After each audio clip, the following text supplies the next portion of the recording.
Estimados amigos, con este programa queremos iniciar una serie de entrevistas que la parroquia Nuestra Señora del Consuelo de Altea quiere ofrecer no solamente a la comunidad parroquial, sino a todos cuantos les pueda interesar. El programa de este día lo hemos titulado La Pequeña Comunidad. Los que somos cristianos, somos católicos y además de larga andadura y somos incluso sacerdotes, pues nos damos cuenta de que nuestras parroquias, aun estando vivas y siendo vivas, pero están, como digamos, es un cuerpo vivo, pero a la que le falta la columna vertebral. Digamos, le falta una cierta estructuración, le falta vitalidad. Digamos que había que adaptar la comunidad a lo que debe ser y lo que fue la primera iglesia en su momento. Pequeñas comunidades que a su vez forman la gran comunidad. Bueno, pues vamos a hablar esta tarde o en este día con un invitado que ha venido prácticamente, se ha trasladado hasta nosotros desde la diócesis de Jaén. Yo quiero presentaros a don Pedro Ruiz Calvente. Buenas tardes, don Pedro. Muy buenas tardes. Bueno, él ha sido arcipreste, creo que en Jaén, ¿no? O de Baeza, en Jaén. Ha sido párroco de varios lugares en Jaén. Y en este momento es capellán de las monjas clarisas de la ciudad de Úbeda, diócesis de Jaén. De Jaén. Bueno, ¿por qué está aquí? Podéis preguntar. Pues porque esta experiencia él la conoce, la ha vivido y creo que su experiencia, su testimonio puede ser importante. Primero para nuestra comunidad parroquial, porque queremos iniciar entre nosotros esta pequeña comunidad. También yo le quiero preguntar dentro de un momento si ha habido resistencias a lo largo de la experiencia que él tiene de algunos miembros de las parroquias y cuál ha sido el resultado, el cómo funcionan estas comunidades. Lo que estoy diciendo, Pedro, buenas tardes, lo que estoy diciendo es una exageración o esto es así. Bueno, pues hay un poco de todo. Como en todas las cosas, hay gente que responde, más o menos, hay gente que es indiferente y hay gente que no responde nada, ¿no? De todas formas, la experiencia que tenemos es un poco corta, porque se inició prácticamente hace 3 años. Se ha hecho en 3 parroquias concretamente, 2 parroquias de Jaén y en Burgos, en una parroquia, en la parroquia de San Cosme y San Damián. Y como digo, la experiencia es corta y todavía pues yo creo que no es evaluable, es decir, que hay que esperar un poco más. De todas formas, los resultados yo creo que han sido positivos, han sido buenos, ¿no? Y bien, de momento pues ahí estamos. Bien, y aquella podríamos llamar pequeña comunidad. Se puede llamar pequeña comunidad pues a un pequeño grupo de personas. ¿De qué número más o menos está hablando? Pues no debería pasar de 15, creo yo. Esa es la idea que tengo. Es decir, que esto es un poco... Las comunidades tienen que seguir un proceso parecido al de las células, cuando se van multiplicando, ¿no? Para hacer su efecto, para hacer su labor, se van multiplicando como las células. Es decir, para que haya un nivel participativo alto, es decir, para que la gente pueda participar, para que pueda sentirse verdaderamente comunidad y no masa, sentirse comunidad y no masa, para evitar esa masificación no debería pasar de en torno a 15, 20 personas. Si el número se ve ya que se va ampliando, pues entonces ya eso daría lugar a crear pues otra comunidad. ¿Y esa pequeña comunidad de 15, 20 personas está formada por hombres y mujeres? Sí. ¿Es uniforme en la edad? Sí. No. Sigue un poco el ritmo de la familia. Lo ideal sería que hubiera hombres, mujeres y, ¿por qué no? Si hay algunos niños, pues también se irían integrando poco a poco a la medida de su capacidad, lógicamente. Es decir, que serían un poco de tipo familiar, ¿no? Sobre todo para que los niños y los jóvenes se fueran familiarizando y fueran aprendiendo la fe en familia, que yo creo que es el sitio donde mejor se aprende la fe. Voy a ser abogado del diablo. Esta pequeña comunidad sería una especie de gueto que anulara a la gran comunidad o que fuera mirada como los perfectos o los que son de gente muy especial. No, esta pequeña comunidad hace el efecto del fermento en la masa.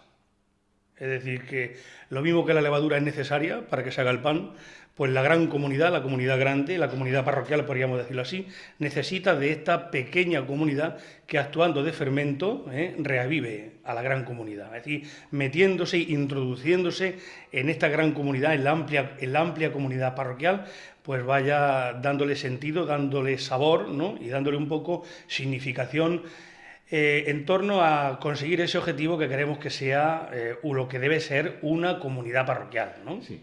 Sin ánimo de que te extiendas ni utilices términos muy complicados, sino para que todo el mundo te entienda. Pedro, ¿qué diferencia o qué realidad es similar, pero qué diferencia sobre todo existe entre la parroquia tradicional, tal como la entendemos en este momento, y la pequeña comunidad? ¿Cuáles son las diferencias? Pues hay muchas.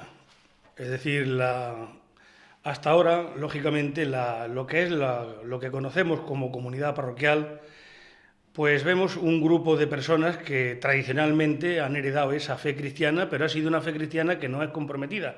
Es una fe un poco rutinaria, es una fe un poco legalista, es una fe un poco de cumplimiento, que muchas veces, por desgracia, se queda en eso, ¿no? Es decir, que es cumplo y miento, ¿no?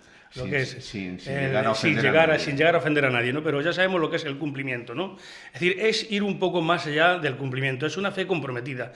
No es la fe de la persona que dice, ya he ido el domingo a misa y ya no he pecado contra el tercer mandamiento de la ley de Dios, que es santificar las fiestas.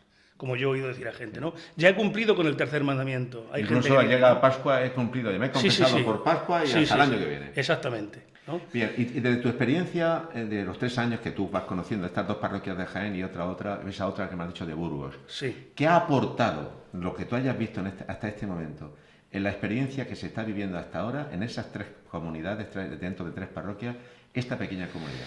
Bien, yo no he tenido una experiencia muy amplia porque me ha tocado justo el cambio, es decir, al año de haber hecho la experiencia esta de la semana que se hizo de nueva evangelización en la parroquia de Canena, pues tuve que dejar la parroquia para completar estudios, es decir, hice la licenciatura en Teología Espiritual y ya ahora pues he pasado a otro apostolado, como es el de las Clarisas, ¿no? Entonces no ha dado tiempo a que yo viera realmente, pero ya en ese mismo momento, y es decir, en ese mismo año en el que he estado en la parroquia, donde ha tenido lugar pues esa semana de nueva evangelización, con la idea de formar la pequeña comunidad, pues yo creo que algunos frutos ya sí que ha dado, ¿no? Es decir, uno ha sido, por ejemplo, el que hubiera un grupo de personas que diariamente se comprometían a estar 1 hora con el Señor en la adoración eucarística. Diaria. Que eso ya creo que es algo positivo para la parroquia. Un grupo, aunque sea pequeño, pero ya de gente que, bueno, y que manifestaba inquietudes de vamos a hacer más, vamos a ver qué hacemos, en qué nos comprometemos más. Pero como digo, no ha podido ser porque justo en ese año, al final, pues yo tuve que dejar la parroquia y ahora mismo estoy en este sitio que no propicia mucho eso. Es decir, tengo una comunidad, pero no es comunidad parroquial, es una comunidad de monjas. Por lo tanto, espero retomar en el futuro otra vez la vida parroquial y, como digo, seguir trabajando en la feligresía de Nuestra Señora del Consuelo de Altea pues sabe que de hace 3 semanas tuvimos la semana de nueva evangelización y bueno, la gente dice que fue un éxito. Ellos se fijan en lo cuantitativo. Yo no sé si ha sido éxito o no, pero bueno, cuantitativamente ha sido muy útil, en torno a unas 100 personas cada noche. Pero bueno, nosotros ya hemos hecho esa semana de nueva evangelización. Ahora se trata de cómo se debe comenzar la pequeña comunidad. Es decir, desde el anuncio a la gente que ya ha hecho la semana, desde qué íter a seguir, qué pedagogía, con qué celebraciones, es decir, cómo se inicia esa comunidad. Bien, la finalidad de esto no es la pequeña comunidad. Es decir, la pequeña comunidad sería un poco, diríamos, la puesta en marcha de lo que debe ser la vida en la parroquia. Es decir, no creamos que ya porque tenemos hecha una pequeña comunidad, que por cierto no es de gente ni mucho menos que se ha apuntado o que ha venido a decir vamos a ver qué es esto, gente que haya venido un poco por curiosidad, para que eso se vea que ha sido gente que realmente se quiere comprometer, hay que seguir trabajando y ahora es cuando empieza todo. Es decir, ahora ya tenemos la pequeña comunidad y ahora ya tenemos que ir preparándolo realmente para hacer eso que a veces nos cuesta un poco porque esa palabra pues ha sido un poco sobada, ha sido un poco manoseada y se puede malentender, sobre todo en ciertos ambientes, e iniciar en la parroquia y en la iglesia lo que se llama un auténtico catecumenado. Sí, se pueden tener a la vez, como dices que son de entre 15 y 20 personas cada comunidad, ¿se pueden tener varias comunidades a la vez? Sí. No hay ninguna dificultad. ¿Y no están contrapuestas, ni mucho menos. ¿Y cuál es la presencia del sacerdote en esas comunidades? Bueno, la presencia del sacerdote no es total. El sacerdote solamente yo creo que es necesario para la Eucaristía. Es decir, que esas pequeñas comunidades pueden funcionar por sí mismas a la hora de hacer y de preparar las celebraciones mediante un equipo que se llama responsable. Se nombra un equipo responsable que, por supuesto, tiene que tener una cierta experiencia de cómo se preparan y cómo se hacen las celebraciones. Pero el ideal es que, puesto que el sacerdote no puede estar en todos esos sitios, solamente cuando sea necesario, es decir, para celebrar la Eucaristía, lógicamente, sin él no se puede celebrar. Pero no habiendo Eucaristía, lógicamente, pues entonces la celebración de la palabra y las demás cosas que sean de la comunidad, en las cuales no se requiera explícitamente la presencia del sacerdote, pues la pueden hacer los seglares. Bueno, ¿cómo es el día a día de la comunidad? Decías que muchos ya se comprometen a una hora de oración diaria.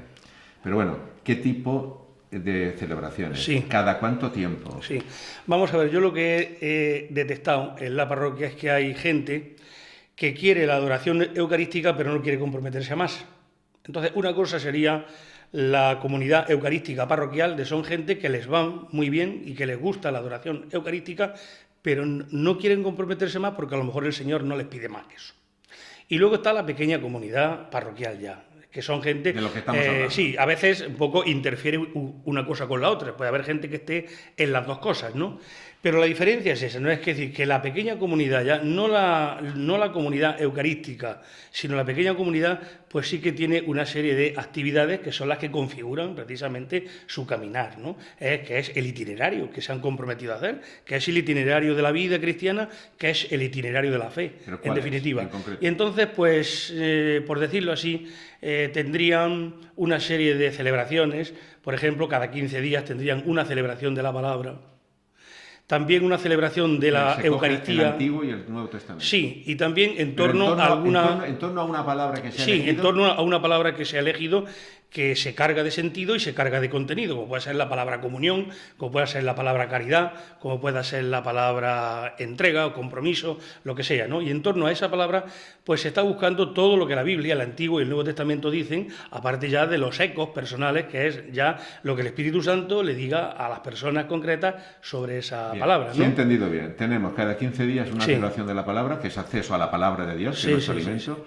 La adoración, quienes se comprometen, adoración diaria. Si la Eucaristía de la pequeña comunidad, que se puede tener quizá una vez al mes, y si se pudiera más, pero sobre todo pues una vez al mes, donde esa Eucaristía pues es muy diferente a la Eucaristía que celebramos los domingos. Por supuesto, y bien preparada. Exactamente, además con más participada por parte de la gente, ¿no? Y es distinta, ¿no? Es distinta a la Eucaristía que celebramos de 300 o 400 personas, ¿eh? Es un grupo pequeño que están reunidos en torno a un altar, en torno a una mesa, y entonces el clima es muy diferente. El clima... Sí. Además de la Eucaristía, de la palabra y de la adoración o oración, ¿hay alguna celebración penitencial? Sí, hay una celebración penitencial que se suele hacer pues una vez al mes. Un viernes se prepara esa celebración penitencial. ¿Eso no sustituye a la acción de la palabra cuando toque? No. Eso es una cosa para darle a la gente la ocasión y al mismo tiempo concienciarlos de que es necesario el sacramento de la penitencia, que como tú sabes está muy devaluado en la Iglesia, está muy infravalorado. Sí, la gente comulga, pero no se confiesa. Entonces es una forma de decirle a la gente que no, que es necesario el sacramento de la penitencia, ¿no? Sí. ¿Hay algún tipo de condición que se le pone a las personas que van a formar la comunidad? Pues que sean sinceros y que quieran de verdad comprometerse. Yo voy a ser también sincero contigo, porque aquí debes decir las cosas como son. Imagínate que se me acerca a la comunidad, porque estamos en una ciudad que es cosmopolita, y además de que es un pueblo pues, de unos 26, 27 mil habitantes, pero hay mucho extranjero. Imagínate que viene un extranjero, es habitual aquí, que no es católico, pero puede que sí o puede que la esposa no, o viceversa. Puede ser que alguno no esté casado canónicamente. Puede ser, estoy hablando de cuestiones de este tipo. ¿Eso es un impedimento para formar parte? En principio, un impedimento no es nada. Es cuestión de concienciarse de que uno no puede ser una cosa y la contraria a la vez. Es decir, yo no puedo ser... Estoy hablando de para el comienzo. Sí, va a decir, si estamos hablando de un itinerario de fe y de vida cristiana, pues lógicamente no es un itinerario de fe y de vida budista, ni musulmana, ni nada, es un itinerario de fe y de vida cristiana. El que entra sabe a lo que se compromete, es la aceptación de la persona y del mensaje de Jesús, y en principio ha sido tocado por Dios realmente para hacer ese itinerario, para hacer ese camino. Por lo tanto, yo creo que verdaderamente si se deja guiar por el Espíritu Santo y se deja guiar por el Espíritu de Jesús, que es en definitiva el que nos guía a todos, pues entonces verdaderamente él llegará a un momento en que si no siente eso, él mismo se dará cuenta de que ahí no tiene nada que hacer. O se convierte de todo... Es que él mismo se dará cuenta, el Espíritu Santo le hará ver que ahí no tiene nada que hacer. Sí. No es cuestión de que yo le diga. Sí, está claro, porque al arrimarse al fuego uno se calienta, exactamente, se quema. Exactamente. Ana, una pregunta muy práctica. hazte la idea de la celebración de la palabra, cada 15 días. Esa celebración de la palabra, ¿cómo se prepara y quién la prepara? Bueno, pues hay un equipo responsable, de hecho todas las personas se van alternando y bueno, pues hay una serie de cosas, por ejemplo, las cosas que forman una celebración, pues estarían los que hacen las municiones, por ejemplo, los que preparan los cantos, las personas, es decir, poner en funcionamiento los carismas que uno tiene, ¿no? Habrá cosas que a uno se le dé mejor que a otro. Habrá gente que prepare mejor los cantos que hacer una munición, y habrá gente que haga mejor una munición que preparar los cantos, las lecturas, las peticiones, todas esas cosas. Ese pequeño grupo, que no es la comunidad, sino un pequeño grupo de preparación, tiene que prepararlo todo. Prefiero el grupo, aunque luego reparta funciones. Sí, pero ese la preparación de esa, una vez que a ellos celebración se les enseña, de la palabra concreta la prepara ese grupo. Sí, una vez que ya a ellos se les enseña a funcionar, ellos ya funcionan por sí mismos. Es decir, una vez que ellos ya saben preparar una celebración, ya no hay que decirles nada. Ellos se juntan y ya saben cómo tienen que hacerlo. Bien, estás hablando del que no es necesario el sacerdote a la hora de preparar una celebración. Eso es muy importante, sí. Porque aquí si no, sí. imposible. Estás hablando del Espíritu Santo, es el alma de la Iglesia, sí, el gran desconocido, dirían algunos. Eso, sí. Bueno, ¿cuál sería la acción del Espíritu Santo dentro de la comunidad, dentro de la Iglesia, ¿no? Pero en este caso dentro de la comunidad? Puesto que a veces, fijándome en este momento, en esta realidad, esto es imposible, me dicen algunos. Esto, don José, es bastante difícil. Don José, esto que no sea un milagro del Señor, esto no es posible, porque vivimos en una zona turística, vivimos en una zona donde los horarios no son como en una ciudad, a lo mejor del interior de la península, etcétera. El Espíritu Santo es el que hace el milagro, ¿verdad? Sí, bueno, de hecho, las primitivas comunidades cristianas no tenían un ambiente mejor que el de hoy, era un ambiente tan paganizado como el nuestro. Es decir, que todavía nosotros tenemos cierta tradición cristiana pero es que en aquellos momentos no había absolutamente nada. O sea que no sabemos, es decir, que no es cuestión de... Sí, tiene que uno se encontrado con Jesús de alguna manera y a partir de ahí ya viene el noviazgo, el enamoramiento. Exactamente, sí. Bien, de todo esto destaco muchas cosas, pero yo destacaría una, y es la importancia de la palabra de Dios en la vida de la comunidad, en la vida del creyente, en la vida del cristiano. Es decir, si hay algo que es un hándicap en la vida de los creyentes en este momento, es el poco conocimiento de la palabra de Dios. Sí. ¿Tú crees que este tipo de comunidad, este tipo de camino, el camino a seguir, de las celebraciones, etcétera, ayuda después de un tiempo, imagínate un curso, de varios cursos, al acercamiento al conocimiento de la palabra de Dios? Sí, es que esa palabra no debe ser entendida solamente como un instrumento que nosotros utilizamos, lo que es, ¿no? Es decir, el vehículo de comunicación, sino que esa palabra es algo vivo, esa palabra con mayúscula es Cristo, que es la palabra de Dios. Entonces, en esa palabra con minúsculas nos habla la palabra con mayúsculas, que es Cristo. Y cuando uno se deja interpelar por esa palabra, entonces esa palabra cala en nosotros. Y una vez que esa palabra ya cala en nosotros, entonces somos transformados por ella, verdaderamente, ¿no? Y yo creo que ahí está el secreto de eso. Bueno, pues ahora mirando a cámara, la tienes ahí enfrente, pensando en Altea, la parroquia de Nuestra Señora del Consuelo, y por supuesto en quien a lo largo y ancho del mundo pueda ver esta entrevista que te estoy haciendo, anima a la comunidad, incluso anima a aquellas personas que están un poco frías, que están a lo mejor alejadas, que tenían fe, pero resulta que por cualquier circunstancia se han alejado de la práctica religiosa o se sienten defraudados, dicen, de Dios o de la Iglesia. Una palabra de esperanza y dinos si algo no te he preguntado y que consideras que es importante decir. Bueno, bien, yo le diría a toda la gente que como yo, pues buscamos darle un sentido a nuestra vida, que buscamos la felicidad y que muchas veces, por no decir casi todas, la buscamos en sucedáneos de felicidad, queriendo contentarnos, y lo que hacemos es autoengañarnos a nosotros mismos, buscando cosas que creemos que nos van a dar la felicidad, que lo único que verdaderamente da la felicidad es el encuentro con Cristo, el encuentro vivo con Jesucristo. Y cuando uno se deja tocar por la gracia y por Cristo verdaderamente, entonces cuando uno nota que su vida se ilumina completamente y vemos las cosas, las vemos ya no con nuestros ojos, sino las vemos con los ojos de Dios. Y entonces la vida cambia totalmente, es un cambio de 180 grados, ¿no? Entonces, pues por ahí va un poco las cosas, es decir que... Y luego, pues bueno, invitar a la gente también a que salgamos todos un poco de esa concepción a veces legalista que tenemos un poco de la fe, ¿no? interesada muchas veces, rutinaria, ¿no?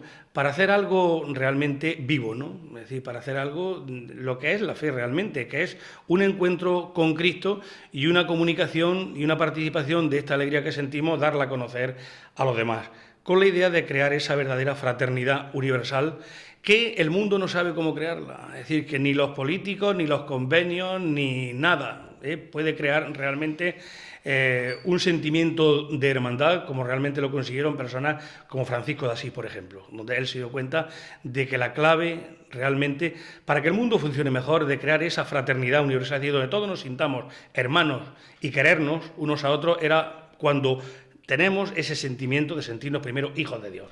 Bien, amigos, se puede decir más alto, pero quizá no se puede decir más claro.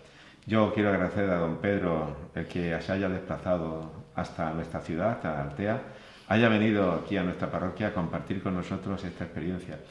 Y yo diría que a ver si intentamos todos pasar desde la experiencia y la idea de una iglesia, diríamos, de estación de servicios, de, digamos, gasolinera.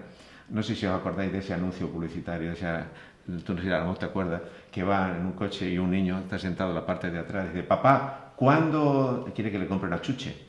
Y dice: papá, ¿cuándo vas a parar? Dice: cuando pasemos por la gasolinera, para echar gasolina. En realidad, anunciar un coche que no necesitaba gasolina, es decir, que gastaba poco. Pero como el coche pasó por la gasolinera, el niño se quedó despagado porque no paró. Y al no detenerse el coche, pues claro, no pudo obtener la chuche. A veces me da la sensación de que las iglesias, las parroquias, son como una estación de servicio. Necesito casarme, voy a la parroquia, pero después me olvido. Necesito un bautizo, voy a la parroquia, pero después me olvido. Estoy exagerando quizá, pero esta es la idea. Necesito la primera comunión de mi hijo, voy 2 o 3 años, así como puedo, pero voy. No, hemos de dejar eso de soslayo y volver a lo que la iglesia tiene que ser, y el Concilio Vaticano II nos está pidiendo. Una iglesia viva, fuerte, dinámica, organizada, donde el sacerdote cumpla y esté en su misión y los laicos sean mayores de edad para que vivan plenamente su vocación laica. Gracias, don Pedro, y hasta otra nueva ocasión. Y amigos, hasta la semana próxima. Muy bien.